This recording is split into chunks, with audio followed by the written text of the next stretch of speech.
hermanos, ya que es inicio de un año, muchos reciben el año nuevo con una expectativa de un cambio, una mejora, nuevas oportunidades para hacer bien las cosas, promesas hechas. Es como si algo en el calendario ocurriera que renueva la esperanza de muchos. Las agendas se ordenan, seremos más disciplinados, nos decimos. Los objetivos se plantean, queremos obtener nuestras propias metas. ¿A dónde viajaremos este año?, se preguntarán algunos. Y muchas de las ilusiones se manifiestan. Algunos prometen que este año van a ser diferentes. Otros se refugian en supersticiones. Algunos prometen empezar el gimnasio o la dieta. Algunos de los cristianos se prometen la lectura constante de la Biblia, más oración o tal vez servir en la iglesia. Muchos otros creyentes son engañados también por falsas profecías. Decretan que este año será el año de la fidelidad de Dios, como si los anteriores años no lo hubieran sido. Otros dicen que este es el año del cumplimiento de las promesas, como si el Señor no las cumpliera siempre, tanto el año pasado, y los años que vienen en adelante. Muchos ansían la sanidad que tanto han esperado en oración, cuando muchas veces la respuesta de parte de Dios es: bástate mi gracia. Muchos esperan un mejor trabajo, más comodidad, sintiendo que la provisión de Dios es insuficiente, casi como si Él no supiera que necesitamos comer y vestir, olvidando que no hay justo desamparado ni su descendencia que mendigue pan. Pensamos que el año nuevo es aquel evento que nos permite soñar y pedir un deseo que si se pospone o incumple nos amargará la vida, seremos infelices. Y sin embargo, aquel que es más importante que todos nosotros y que nuestros sueños juntos, porque de Él y por Él y para Él son todas las cosas, aquel por quien contamos nuestros años, este es el 2026 después de Cristo,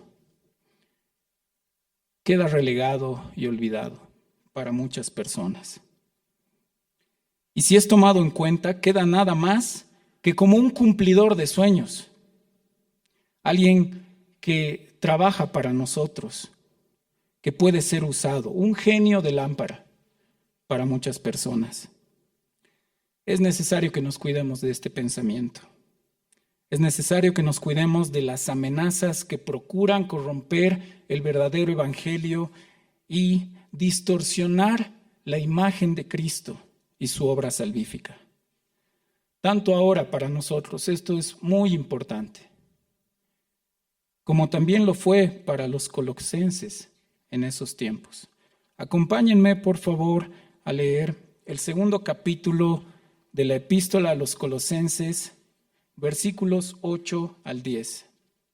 La palabra de nuestro Señor dice lo siguiente: mirad que nadie os engañe por medio de filosofías y huecas sutilezas, según las tradiciones de los hombres, conforme a los rudimentos del mundo, y no según Cristo, porque en Él habita corporalmente toda la plenitud de la deidad, y vosotros estáis completos en Él, que es la cabeza de todo principado y potestad.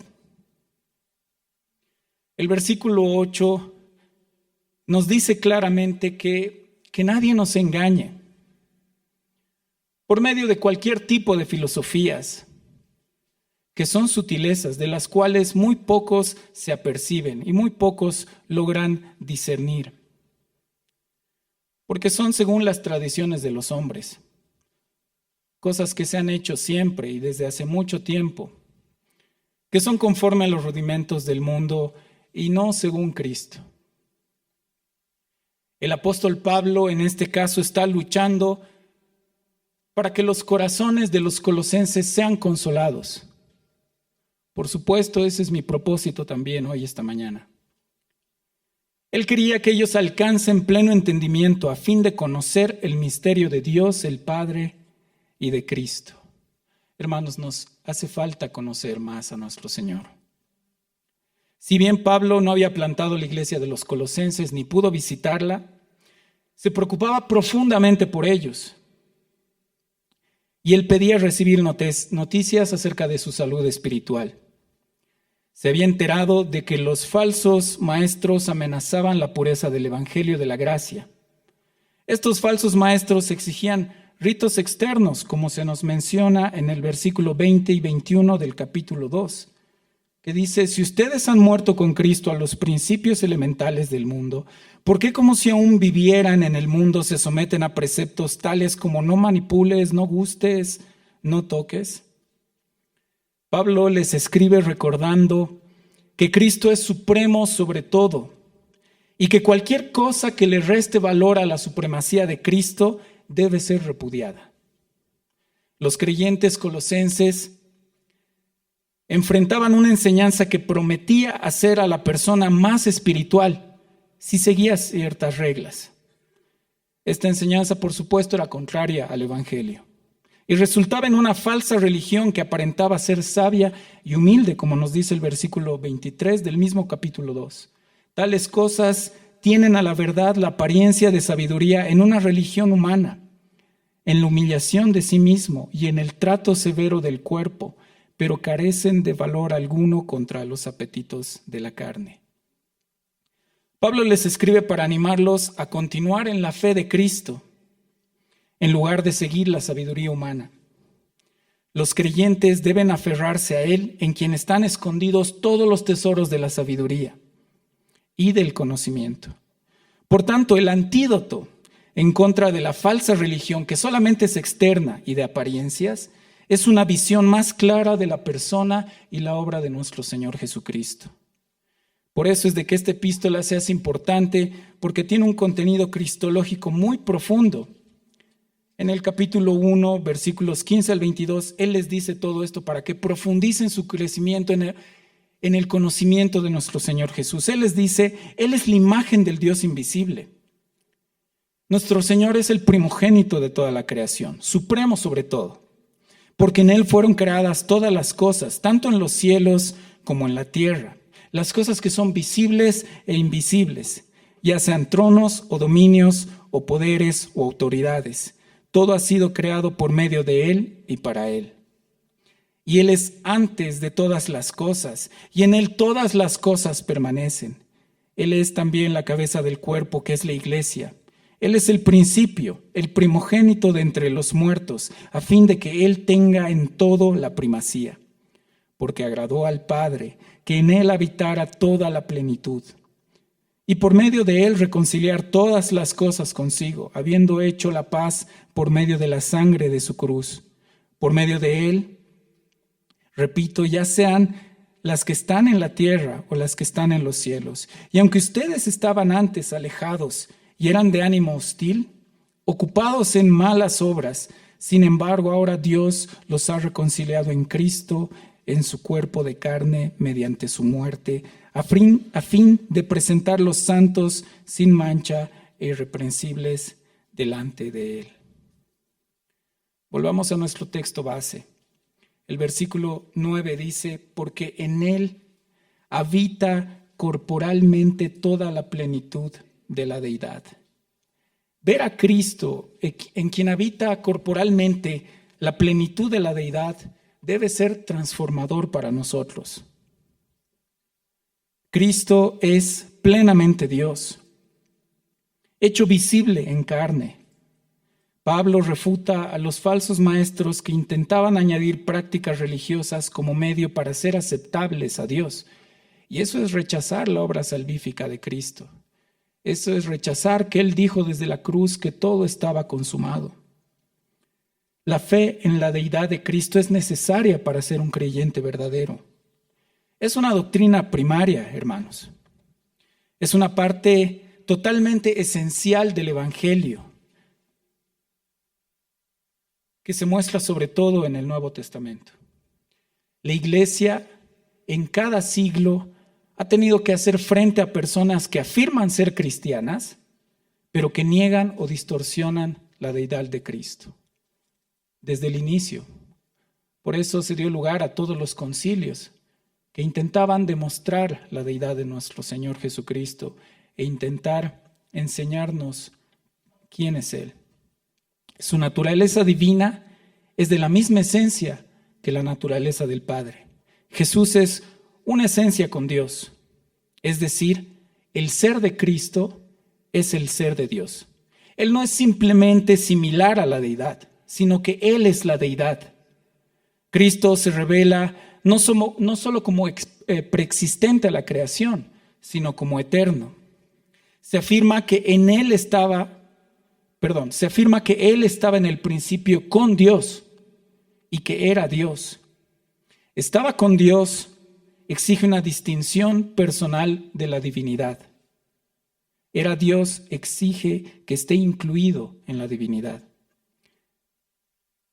Jesús es Señor y Cristo. Jesús es Rey de Reyes. Él es Emmanuel, Dios con nosotros. Él es cercano y está presente. Él es el Hijo de Dios y es humano y puede compadecerse de todas nuestras debilidades por ser como nosotros, aunque sin pecado. Él es la imagen del Dios invisible, porque vemos a Dios en Él, aquel que no podríamos ver porque de estar delante de su presencia seríamos consumidos debido a su santidad a causa de nuestro pecado. Él es admirable. Jesús es consejero, es Dios fuerte, es Padre eterno, es príncipe de paz. Es el Cordero de Dios que ha sido sacrificado por nuestros pecados. Él es varón de dolores. Jesucristo es el Salvador.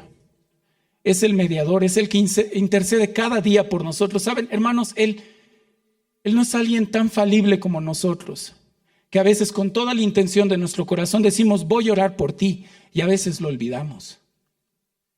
Él intercede por ti ante el Padre cada día, sin falta, porque Él es nuestro sumo sacerdote. Él es abogado. ¿Quién nos condenará? La luz del mundo cuando andas en tinieblas. Él es pan de vida, Él es agua de vida cuando tu alma tiene sed.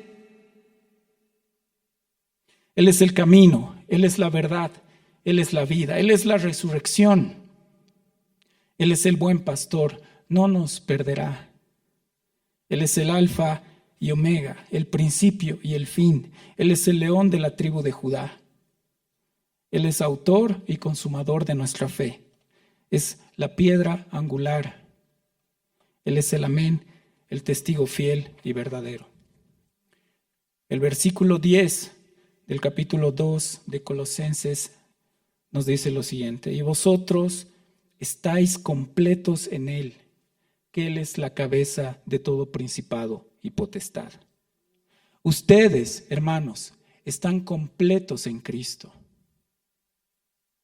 Puesto que Cristo es Dios, todo lo que el creyente necesita se encuentra en Él. La plenitud de Dios que los falsos maestros pretendían ofrecer en ese entonces y que posiblemente lo hacen también ahora, en realidad reside en Cristo. Agustín lo expresó muy bien cuando dijo: nos hiciste, Señor, para ti. Nos hiciste, Señor, para ti, y nuestro corazón está inquieto hasta que descanse en ti. ¿Cómo no vas a sentirte vacío si muy poco tienes de Cristo en tu corazón? ¿De cuánta política estás lleno antes que Cristo? ¿De cuántas noticias estás lleno antes que Cristo? ¿De cuántas filosofías, de cuántos pensamientos, de cuánta vanidad estás lleno antes que estar lleno del Señor Jesucristo? Yo te pregunto, hermano, ¿crees en Él? ¿crees en el Señor Jesucristo con todo tu corazón y de verdad? Porque si es así, quiero hacerte algunas preguntas. ¿Por qué entonces has perdido la esperanza? Si crees en el Señor Jesucristo, ¿por qué has perdido la esperanza? Si crees en el Señor Jesucristo, ¿por qué te sientes tan sola o solo? ¿Por qué te sientes perdido, como si no hubiera Salvador? ¿Por qué te sientes como abandonado a tu suerte? ¿Por qué te sientes olvidado o desfavorecido? Si crees en el Señor Jesucristo, yo te pregunto, ¿por qué no le sirves? ¿Por qué no te has negado a ti mismo y has tomado tu cruz? ¿Acaso tu vida no le pertenece a Él? Saben, en tiempos de la Reforma se criticaron muchas de las prácticas que estaban totalmente corruptas en la iglesia. A Cristo se le habían añadido la intercesión de los santos. A la palabra de Dios se le había añadido la tradición o el magisterio. A la gloria que le corresponde solo al Padre se le había añadido la gloria de muchos otros santos y personajes que posiblemente han sido sobresalientes en su tiempo, pero que a ninguno le corresponde la gloria que solo a Dios le corresponde.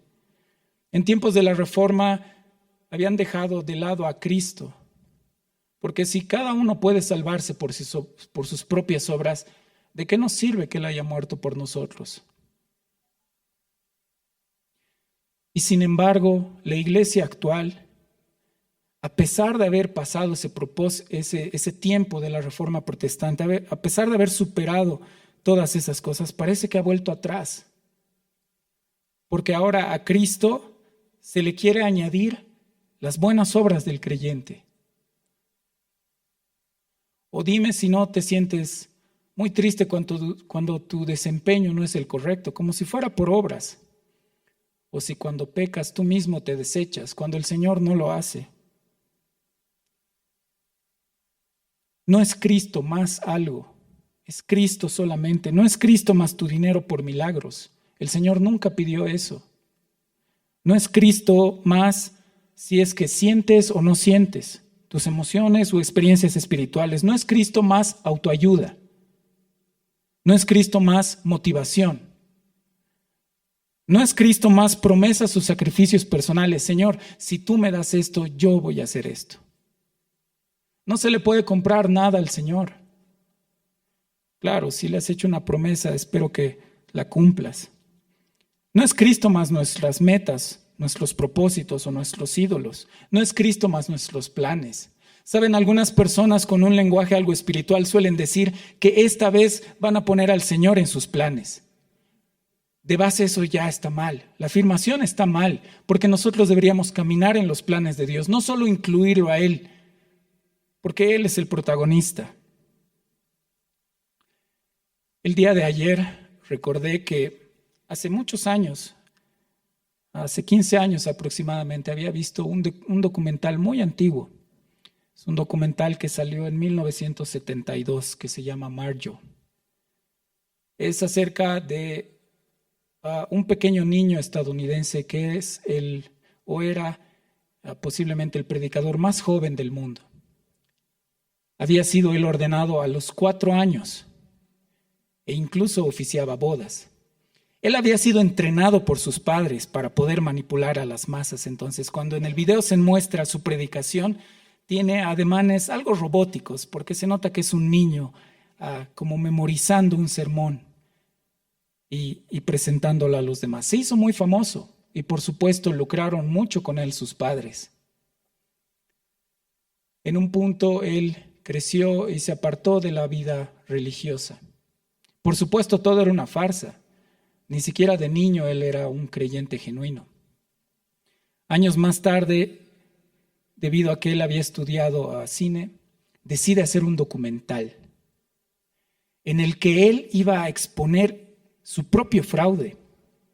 Entonces decide contratar a un equipo de filmación que lo iba a seguir por toda su gira. Entonces, desde los 4 años, imagínense, ya para cuando era el año de 1972, él mostraba como su regreso. Y todas las personas lo aclamaban en ese tiempo y en esa región. Y él mostraba todo su fraude delante de cámaras. ¿Quién haría eso? ¿Quién se expondría a sí mismo como un falso profeta? Ayer le mostré algunas porciones a mi esposa y quedó tan asqueada como yo hace tiempo cuando la vi. Este hombre contaba el dinero de las ofrendas, jactándose de que había engañado a todos mientras cantaba alabanzas. Y luego les decía a su equipo cómo él había aprendido técnicas que otros falsos profetas le habían enseñado para quitarle dinero a la gente. Luego ellos lo seguían a los lugares de avivamiento en esas carpas. Y de repente oraba por las personas y las personas caían y hablaban en lenguas. Luego les ofrecía un paño y les decía que si ellos podían creer, ese paño salvaría a sus hijos de la drogadicción o sanaría a cualquier enfermo, y toda la gente caía.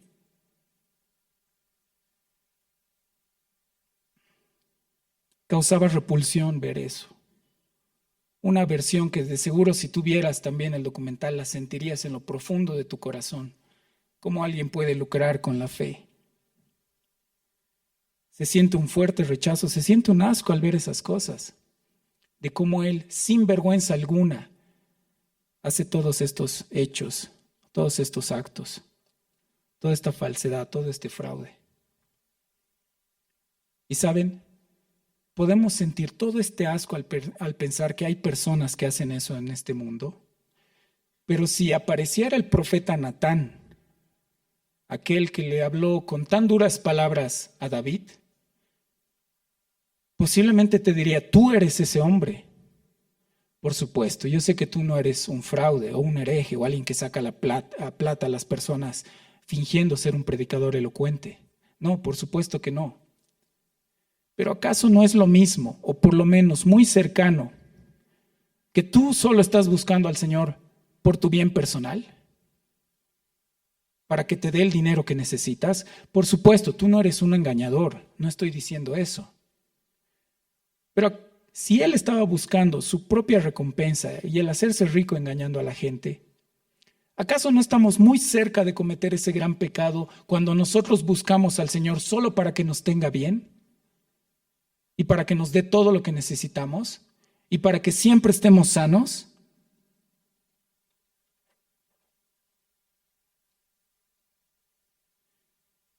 Hay algunas personas, algunos cristianos, aún de mucho tiempo, que tienen esta actitud de que si el Señor no les da su capricho, lo desechan. Y lo dejan, lo abandonan, como si el Señor ya no sirviera porque no les dio el dinero que querían, o la sanidad que querían, o las cosas que ellos han deseado siempre. Por supuesto, si no te sana, ¿para qué está, no? Algunos así piensan. ¿Es Cristo suficiente cuando no te da todas las cosas que tu corazón anhela? No has conseguido lo que soñabas. Tal vez te has propuesto muchas cosas durante muchos años y ninguna de ellas se ha cumplido. No lo has conseguido, está bien. ¿Es Cristo suficiente? No tienes la salud que necesitas, olvidando que hay un propósito en todas las cosas que Dios hace. Dios no te ha sanado. ¿Es Cristo suficiente? No tienes todo el dinero que necesitas. ¿Es Cristo suficiente? No tienes un sí a todas tus oraciones. ¿Es Cristo suficiente para ti? Perdiste un ser amado y no tienes consuelo. ¿No es Cristo suficiente? En mi estadía en Caranavi, conocí a un joven muchacho del orfanato. Esos niños han sufrido mucho. Están como marcados toda su vida, como si no se pudieran quitar esa etiqueta de huérfanos. Intentaba conversar con todos los que podía, pero este joven era especial. Este joven rechazaba a Cristo y lo hacía notorio. Mientras todo el resto de los niños se refugiaban en el Señor y lo tomaban como su padre, Este joven lo rechazaba constantemente y lo hacía notorio en cada clase. Siempre él tenía que comentar algo mostrando su rechazo, mostrando su incredulidad y diciendo que era ateo. Lo invité a mi casa, le hice una comida y quise conversar con él. Él me dijo que Dios no existía, que no creía en él. Y él me dijo lo siguiente: ¿cómo puede existir Dios si a mí me han dejado en la puerta del orfanato? Por supuesto tiene sus razones para sentirse enojado con la vida, ¿verdad? Recordé que una semana antes en las noticias habían anunciado una noticia horrible, que habían encontrado los restos de un bebé que habían botado en la basura y que los perros habían devorado.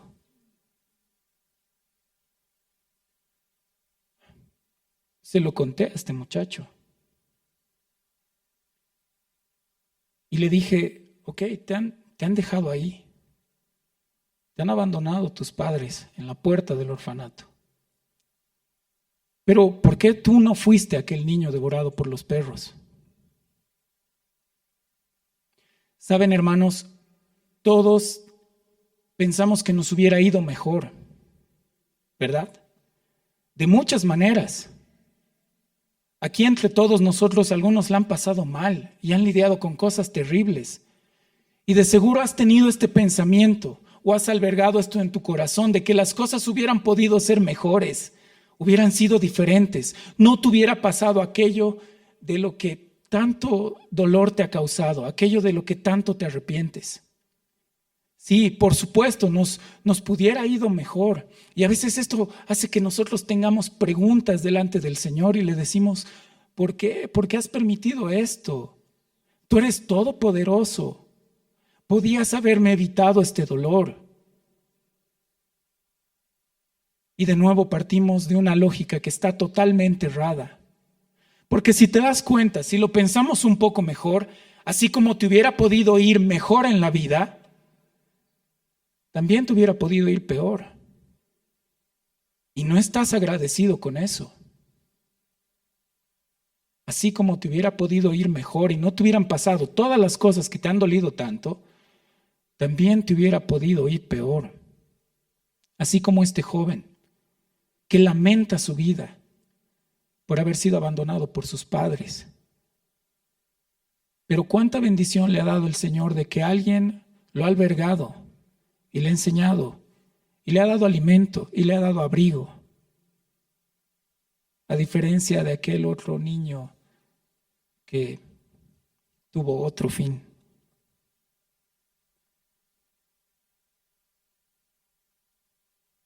¿Cuán suficiente es Cristo para ti?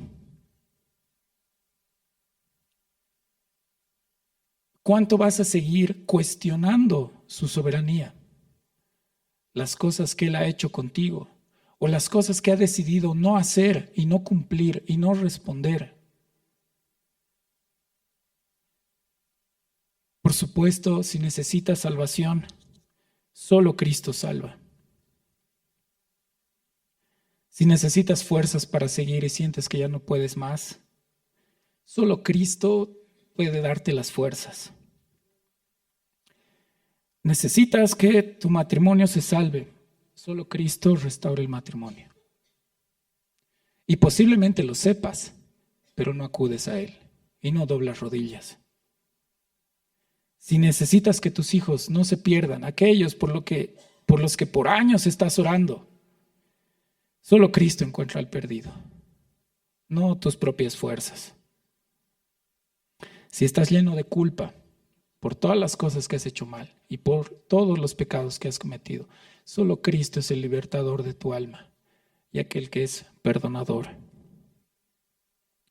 Las Escrituras, hermanos, no tratan de nosotros, tratan de Jesucristo. Él es el centro, no tú. No se trata de ti. Las cosas no giran en torno a ti ni tus necesidades. Nadie te puede salvar, solo Cristo salva.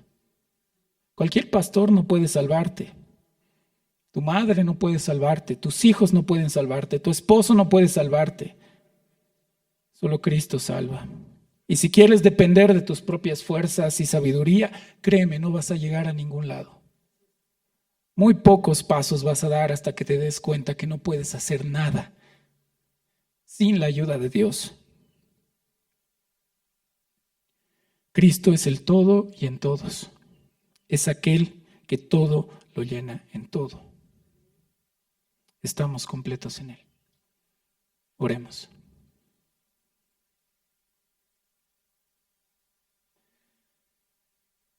Oh Señor, estoy conmovido por tu gran amor hacia nosotros.